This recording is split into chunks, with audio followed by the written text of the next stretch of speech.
Assalamualaikum dan selamat sejahtera. Kami dari kumpulan 14 akan membentangkan pemikiran pragmatik. Dan kumpulan kami terdiri daripada 7 orang, iaitu Muhammad Amirul Ashraf, Muhammad Fitri, Nur Zarid Sofia, Muhammad Aiman, Mior Muhammad Syahmi, Imran dan juga saya sendiri, Muhammad Izzat. Definisi pemikiran pragmatis. Yang pertama adalah gaya berfikir yang berasaskan pendekatan praktikal dan penyelesaian masalah yang efektif. Individu yang menggunakan gaya ini cenderung menilai idea, konsep atau strategi berdasarkan keberkesanannya dalam situasi sebenar, bukan semata-mata berdasarkan teori atau andaian. Matlamat utama adalah mencari solusi yang boleh dilaksanakan dan memberikan hasil yang nyata dalam konteks tertentu. Dalam dunia yang serba kompleks dan sentiasa berubah, pendekatan pragmatik ini menjadi amat penting untuk memastikan keberkesanan tindakan yang diambil. 3 asal-usul dan sejarah, iaitu yang pertama Charles Sanders Peirce dianggap sebagai pengasas konsep pragmatisme, mencipta prinsip pragmatic maxim, iaitu pemikiran bahawa makna atau kebenaran sesuatu idea harus dinilai berdasarkan kesan praktikal yang boleh dihasilkan oleh idea tersebut. Yang kedua adalah William James, iaitu memperluaskan prinsip pragmatisme dengan mengaitkannya kepada psikologi manusia. Kebenaran adalah bersifat subjektif dan bergantung pada kegunaan praktikal idea itu bagi individu. Mempopularkan pragmatisme sebagai pendekatan yang fleksibel dan berpusatkan manusia. Yang ketiga adalah John Dewey, seorang ahli falsafah dan ahli pendidikan, mengintegrasikan pragmatisme dalam sistem pendidikan, mempromosikan pendekatan pembelajaran yang berasaskan pengalaman dan aplikasi praktikal. Pendidikan harus membentuk pelajar untuk menyelesaikan masalah kehidupan sebenar dengan berfikir secara pragmatik. Baiklah, seterusnya saya akan serahkan kepada pembentang yang seterusnya. Prinsip utama dalam pemikiran pragmatis antaranya ialah fokus atau penekanan kepada keputusan yang praktikal dan berkesan. Prinsip ini sangat penting dalam membuat keputusan harian, sama ada dalam kehidupan pribadi, organisasi maupun dalam dunia perniagaan. Pertama sekali, prinsip ini menekankan bahawa setiap keputusan yang diambil perlulah bersifat praktikal dan boleh dilaksanakan. Ia tidak cukup sekadar bergantung kepada idea-idea yang ideal tetapi tidak realistik. Dalam erti kata lain, suatu tindakan itu hanya dianggap bernilai jika ia mampu mendatangkan hasil sebenar dalam dunia nyata. Selain itu, kita juga perlu menilai setiap tindakan atau keputusan berdasarkan hasil yang dapat dicapai dan keberkesanannya dalam konteks sebenar. Pemikiran pragmatis tidak terlalu terikat kepada teori semata-mata, sebaliknya lebih menekankan kepada impak dan keberhasilan tindakan yang diambil. Keputusan yang tidak menghasilkan kesan positif secara nyata adalah keputusan yang kurang bernilai dalam kerangka pemikiran pragmatis ini. Prinsip ini juga dapat membantu individu dan organisasi memilih langkah yang memberi manfaat sebenar. Ia memandu kita untuk mengutamakan hasil yang boleh dilaksanakan dan memberi impak berbanding mengejar idealisme semata-mata. Pendekatan ini juga penting untuk mengelakkan pembaziran masa, tenaga dan sumber pada idea yang sebenarnya sukar direalisasikan. Sebagai contoh, dalam dunia perniagaan, keputusan yang berteraskan pragmatisme akan lebih menekankan kepada peningkatan produktiviti atas keuntungan yang boleh diukur. Kejayaan bukan diukur pada perancangan semata-mata, tetapi pada hasil sebenar yang diperolehi. Syarikat yang berpandukan kepada prinsip ini akan lebih fokus kepada strategi yang terbukti berkesan berbanding hanya bergantung kepada perancangan inovasi yang tidak membawa hasil yang konkret. So, prinsip fokus kepada keputusan praktikal ini merupakan tunjang kepada pemikiran pragmatis yang membawa kita ke arah tindakan yang lebih berkesan, berasaskan realiti dan mampu memberi impak yang sebenar. Pemikiran pragmatis merujuk kepada pendekatan yang berfokus kepada penyelesaian praktikal dan berkesan dalam menghadapi pelbagai situasi. Terdapat 4 kepentingan utama yang akan saya jelaskan, iaitu yang pertama adalah dapat menyelesaikan masalah dengan berkesan. Dalam dunia perniagaan, pemikiran pragmatis membantu individu dan organisasi mencari jalan penyelesaian yang sesuai dan segera untuk menangani cabaran. Ia juga membolehkan organisasi menilai penyelesaian berdasarkan faedah praktikal, bukan sekadar teori yang sukar diaplikasikan. Kedua adalah fleksibiliti dalam membuat keputusan. Dalam konteks perniagaan ataupun politik, pemikiran pragmatis mendorong sikap terbuka dan fleksibel, terutama dalam suasana yang sentiasa berubah-ubah. Ia juga membolehkan individu menyesuaikan keputusan berdasarkan keadaan semasa dan membantu dalam menghadapi cabaran yang tidak dapat dijangka. Yang ketiga adalah menyesuaikan diri dengan perubahan. Dalam dunia moden, kita perlu cepat menyesuaikan diri dengan perubahan. Pemikiran pragmatis ini dapat memudahkan individu dan organisasi beradaptasi serta memastikan mereka terus relevan dan responsif terhadap keperluan semasa. Yang keempat adalah aplikasi dalam bidang pendidikan. Sebagai contohnya, pemikiran pragmatis mempromosikan pembelajaran yang bersifat aplikasi praktikal. Dalam kehidupan seharian pula, ia juga dapat membantu kita menyelesaikan konflik secara realistik, dapat membuat keputusan cepat dalam projek dan bertindak berdasarkan keperluan semasa untuk mencapai hasil yang diinginkan. Pemikiran pragmatis ini sangat penting dalam membantu kita berfikir secara fleksibel, praktikal dan responsif dalam apa jua situasi. Ia bukan sahaja bermanfaat dalam organisasi, tetapi juga berguna dalam kehidupan harian kita. Prinsip pragmatis utama yang kedua iaitu penekanan pada fleksibiliti dan adaptasi. Dalam dunia yang berubah pantas, pemikiran yang fleksibel dan adaptif bukan lagi satu kelebihan tetapi satu keperluan. Pertama, prinsip ini dapat mendorong individu supaya sentiasa bersifat terbuka terhadap perubahan. Dan dalam arti kata lain, kita tidak boleh terlalu terikat dengan satu cara berfikir atau strategi sahaja. Apabila keadaan berubah, maka kita perlu bersedia untuk mengubah pendekatan. Malah mungkin perlu berani meninggalkan strategi yang lama yang sudah tidak lagi relevan. Seterusnya, prinsip ini menekankan kepentingan menyesuaikan diri dengan situasi semasa. Dalam pemikiran pragmatis, kejayaan bergantung kepada keupayaan seseorang atau organisasi untuk menilai perubahan dan bertindak balas dengan cara yang sesuai dan pantas. Ini termasuk perubahan dalam persekitaran kerja, dasar kerajaan, perkembangan teknologi atau tingkah laku pengguna. Sebagai contoh, kita boleh lihat dalam dunia pekerjaan masa kini, banyak bidang pekerjaan yang telah berubah akibat kemajuan teknologi. Individu yang fleksibel dan mampu beradaptasi dan dengan pendekatan baharu akan lebih mudah berjaya. Sebagai contohnya, seorang usahawan atau pekerja yang cepat belajar menggunakan sistem automasi atau kecerdasan buatan AI akan lebih kompetitif berbanding mereka yang kekal dengan cara yang lama. Fleksibiliti dan adaptasi adalah asas kepada kelangsungan dan kecemerlangan dalam dunia yang tidak menentu ini. Prinsip pragmatis utama yang ketiga iaitu kecenderungan kepada keputusan yang berasaskan data. Prinsip ini amat penting dalam memastikan suatu keputusan itu tepat, berobjektif dan dapat dipertahankan. Dalam kerangka pemikiran pragmatis, keputusan tidak boleh dibuat semata-mata atas dasar anggapan, emosi atau pandangan peribadi sahaja. Sebaliknya, ia perlu berlandaskan data yang sah dan bukti yang konkret. Okey, mengapa ini penting? Kerana apabila kita menggunakan data, kita dapat menganalisis sesuatu secara objektif. Data akan memberikan gambaran sebenar yang boleh diukur dan membolehkan kita menilai sama ada sesuatu langkah itu memberi kesan yang diingini atau sebaliknya. Contohnya dalam bidang pendidikan. Seorang guru yang mengamalkan pemikiran pragmatis akan menggunakan data prestasi pelajar untuk menilai keberkesanan kaedah pengajarannya. Jika didapati ada kelemahan dalam pencapaian, maka guru tersebut boleh menyesuaikan pendekatan pengajaran supaya lebih berkesan dan sesuai dengan keperluan pelajar. Tambahan lagi, penggunaan data juga dapat membantu dalam mempertahankan keputusan yang telah diambil kerana ia boleh disandarkan kepada bukti yang kukuh. Ini menjadikan keputusan itu lebih diyakini dan diterima oleh pihak lain termasuk rakan sekerja, pengurusan atau masyarakat umum. Secara keseluruhannya, prinsip ini sebenarnya membawa kita ke arah budaya kerja dan pemikiran yang lebih saintifik, sistematik dan telus. Dan keputusan yang berasaskan data bukan sahaja meningkatkan kualiti hasil, malah memupuk sikap profesional dalam membuat penilaian.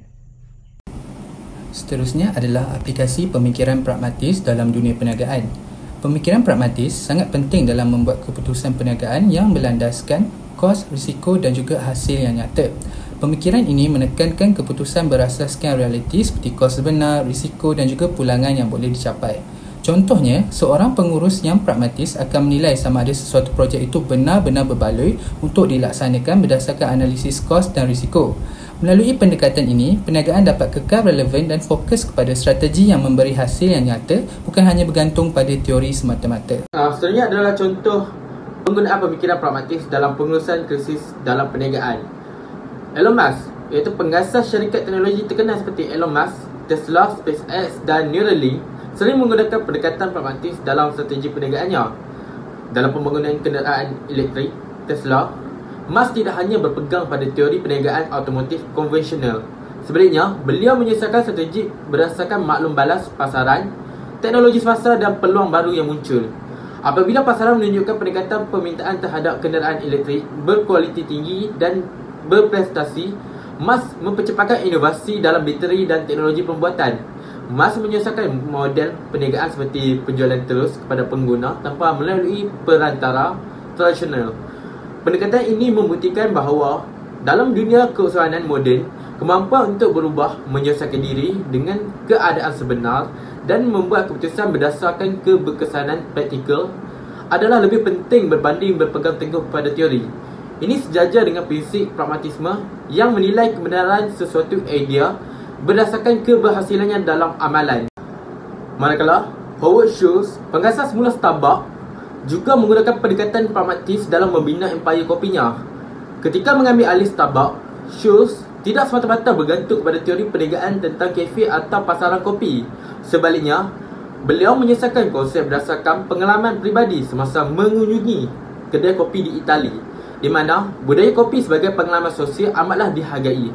Schultz lalu mengadaptasi idea tersebut ke dalam konteks Amerika, tetapi mengubah sesuai aspek produk, perkhidmatan dan suasana untuk memenuhi jangkaan pengguna Amerika yang berbeza. Beliau mengutamakan ujian pasaran, maklum balas pelanggan dan penyelesaian berterusan untuk memastikan model Starbucks sentiasa relevan dan berjaya.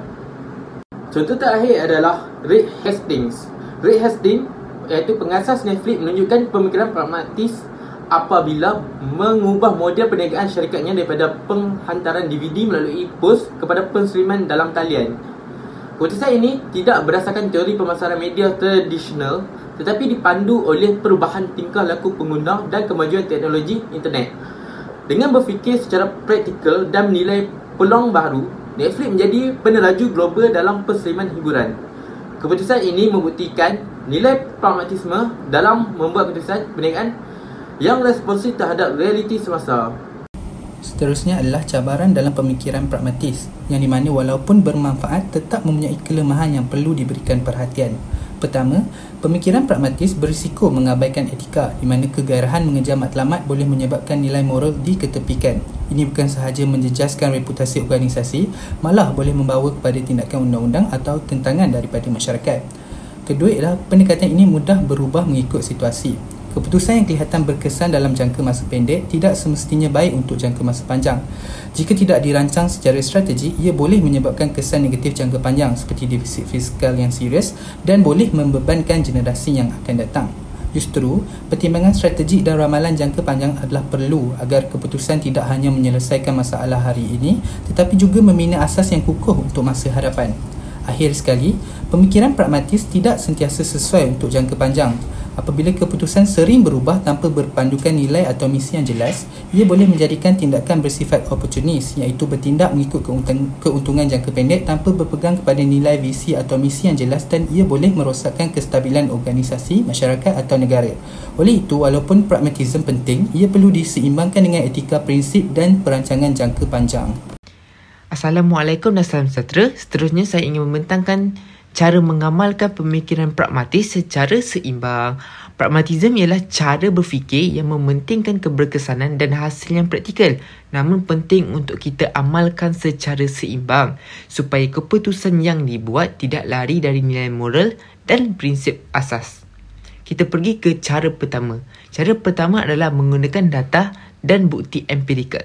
Pertama, kita perlu membuat keputusan berdasarkan data yang sahih dan pengalaman yang sebenar. Sebagai contoh, dalam dunia perniagaan, keputusan pelaburan mestilah berdasarkan analisis pasaran dan trend pelanggan, bukan ikut andaian semata-mata. Dalam bidang pendidikan pula, keberkesanan kaedah pengajaran perlu diuji melalui pencapaian pelajar dan maklum balas mereka. Dengan cara ini, kita dapat memastikan keputusan kita adalah tepat, realistik. Baiklah, cara kedua adalah menyesuaikan diri dengan situasi semasa. Seterusnya, kita mesti sentiasa berdaya saing dan mampu menyesuaikan diri dengan perubahan dunia yang pantas. Kita hidup dalam zaman yang penuh dengan perubahan teknologi, ketidaktentuan ekonomi dan cabaran global seperti pandemik. Contohnya, semasa pandemik COVID-19, banyak syarikat yang terpaksa menukar strategi dengan cepat. Mereka beralih kepada model perniagaan digital seperti e-commerce, penghantaran atas talian dan pemasaran digital untuk kekal relevan. Syarikat yang berjaya ialah syarikat yang pantas menyesuaikan diri dengan keperluan semasa. Manakala syarikat yang berdegil, kekal dengan cara yang lama, akhirnya kecundang. Namun begitu, dalam proses menyesuaikan diri, kita tidak boleh mengorbankan prinsip asas. Walaupun kita perlu berubah, nilai seperti kejujuran, keadilan dan integriti mesti dikekalkan dalam setiap tindakan. Kalau kita berubah semata-mata untuk keuntungan tanpa sempadan, kita akan terjebak dalam keputusan yang mungkin memudaratkan jangka panjang. Cara ketiga ialah mengimbangi keberkesanan dengan etika. Selain itu, kita perlu pastikan keputusan yang dibuat bukan sahaja berkesan tetapi juga beretika dan bermoral. Sebagai contoh, ada syarikat yang cuba memaksimumkan keuntungan dengan menindas pekerja atau mencemarkan alam sekitar. Walaupun mungkin menguntungkan dalam masa jangka yang pendek, tetapi ia akan memberi kesan buruk seperti reputasi tercemar dan kehilangan kepercayaan. Kita perlu sentiasa bertanya, apakah ini berkesan dan adakah ini betul dan adil? Baiklah, cara keempat adalah menggabungkan pragmatism dengan idealism. Pragmatism yang seimbang juga perlu digabungkan dengan idealism. Apa maksudnya? Kita perlu mempunyai matlamat besar dan visi yang mulia seperti memperjuangkan hak asasi manusia, keadilan sosial, kelestarian alam sekitar dan pembangunan insan. Dalam perjalanan kita mencapai matlamat tersebut, mungkin cara dan strategi kita perlu berubah mengikut keadaan. Contohnya, Nelson Mandela. Beliau seorang pejuang yang bijak menyesuaikan pendekatan. Mandela berunding dengan kerajaan apartheid demi mencapai keamanan untuk rakyat Afrika Selatan. Tetapi dalam masa yang sama, beliau tidak pernah mengorbankan idealismnya tentang kesamarataan dan hak asasi manusia. Ini bermakna kita boleh fleksibel dalam cara kita bertindak, tetapi kita mesti kekal teguh pada prinsip dan nilai utama. Pendekatan ini membantu kita menjadi seorang yang praktikal tetapi tetap dihormati kerana memegang teguh pada matlamat jangka panjang yang baik. Baiklah, isi kelima adalah menggunakan pendekatan eksperimen. Akhir sekali, salah satu cara penting dalam mengamalkan pemikiran pragmatis ialah dengan menggunakan pendekatan eksperimen. Kita tidak boleh terus membuat keputusan besar tanpa menguji dan menilai dahulu. Pendekatan eksperimen ini bermaksud kita perlu mencuba pelbagai kaedah, melaksanakan projek perintis atau ujian berskala kecil, mengumpul maklum balas yang betul-betul tepat, menganalisis keputusan dengan objektif. Contohnya, syarikat besar seperti Google dan Amazon menggunakan A/B testing, iaitu mereka mencipta dua versi produk atau perkhidmatan yang berbeza dan diuji kepada pengguna dalam masa yang sama. Daripada keputusan ujian ini, mereka dapat lihat versi mana yang paling berkesan dan paling disukai pengguna sebelum mereka buat keputusan penuh. Dengan pendekatan ini, syarikat dapat mengurangkan risiko kegagalan dan memastikan keputusan yang dibuat adalah berdasarkan bukti yang kukuh, bukan sekadar tekaan ataupun andaian. Jadi, pendekatan eksperimen adalah salah satu langkah penting dalam pemikiran pragmatis. Kita uji, kita nilai, kita sesuaikan dan barulah kita buat keputusan yang tepat. Sebagai kesimpulan, pemikiran pragmatis merupakan pendekatan yang sangat penting dalam membuat keputusan dan menyelesaikan masalah secara berkesan. Ia membantu individu dan organisasi mencapai matlamat melalui tindakan yang boleh dilaksanakan dan berasaskan hasil yang nyata. Pendekatan ini juga membolehkan kita bertindak segera tanpa kehilangan fokus terhadap matlamat utama. Ia menjadi panduan untuk menghadapi pelbagai situasi dengan lebih fleksibel dan efektif. Dengan mengamalkan pemikiran pragmatis, kita dapat mempercepatkan proses penyelesaian masalah dan mencapai keputusan yang lebih bermakna, memberi impak positif serta bermanfaat dalam jangka masa yang panjang. Oleh itu, adalah disarankan agar kita semua menggunakan pendekatan ini dalam membuat keputusan, bukan sahaja untuk bersedia menghadapi cabaran masa kini, tetapi juga untuk mencapai keseimbangan antara matlamat peribadi dan profesional. Terima kasih.